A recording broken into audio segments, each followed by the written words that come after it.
এই মুসলমান, আপনি কি মারা যাবেন না এক সময়? যাবেন না? হয়তোবা কোনো গরমকালে আপনি মারা যাবেন, অথবা বর্ষাকালে মারা যাবেন। যেদিন আপনি মারা যাবেন, রূহটা যখন কবজ হবে, দেখবেন অনেক মানুষ ফেল ফেলায় তাকায় থাকে, কথা বলতে পারে না।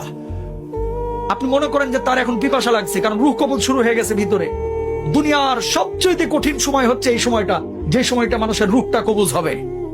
তখন আপনি যে এই যে মুখে পানিটা ঢেলে দেন, দেখবেন যে পানিটা গিলতে পর্যন্ত পারে না, ঠোঁটের দুই কিনারা দিয়ে ওই পানিটা বের হয়ে যায়। আল্লাহু আকবার। ঠিক ওই সময়টা আপনার স্ত্রী আপনার দিকে তাকিয়ে থাকে, আপনার ছেলে আপনার দিকে তাকিয়ে থাকে, আপনার মেয়ে আপনার দিকে তাকিয়ে থাকে, আপনিও কিন্তু তাদের দিকে তাকিয়ে থাকেন। অনেক কিছু বলতে চান কিন্তু বলতে পারেন না, কারণ আপনার ভিতরে যে জ্বালা তৈরি হয়েছে, এই জ্বালা আপনি ছাড়া আর কেউ বুঝতে পারে না, ঠিক কিনা? যখন মালাকুল মাউত রূহটা কবুল শুরু করে, মানুষজন যারা অপরাধী বারবার একটা কথা বলে, ও মালাকুল মাউত, এবারের মতো আমাকে ছেড়ে দাও, আমাকে নিও না, এবারের মতো তুমি আমাকে ছেড়ে দাও, আমাকে নিও না, আমাকে 10টা দিন সময় দাও, 2টা দিন সময় দাও। এই অবস্থায় আমি কবরে গেলে আমি জাহান্নামী হব, আমাকে মাফ করে দাও, আমার রূহটা এখন কবজ করো না। কিন্তু আমার আল্লাহ রাব্বুল আলামিন কি বলছেন? হাত্তা ইদা জাহাদাহুল মাউত ক্বালা রাব্বিরজিউন লাআল্লি আ'মালা সালিহান ফীমা তারাকতু।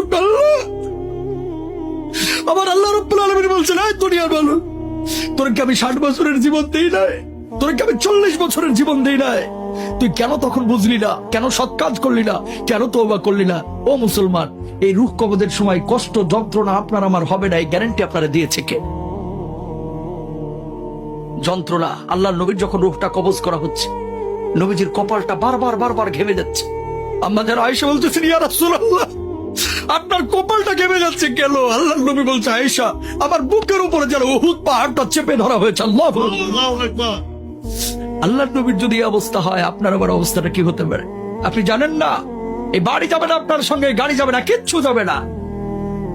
আপনি মারা যাবেন, ব্লেড দিয়ে আপনার জামা কাপড়গুলো কেটে খাটিয়ার উপরে আপনাকে রেখে, সন্তান সন্ততি বা আত্মীয় স্বজন বন্ধু বান্ধব ঘর থেকে লাশটা বাইর করে ওই বারান্দায় রেখে দেবে অথবা উঠানে রেখে দেবে।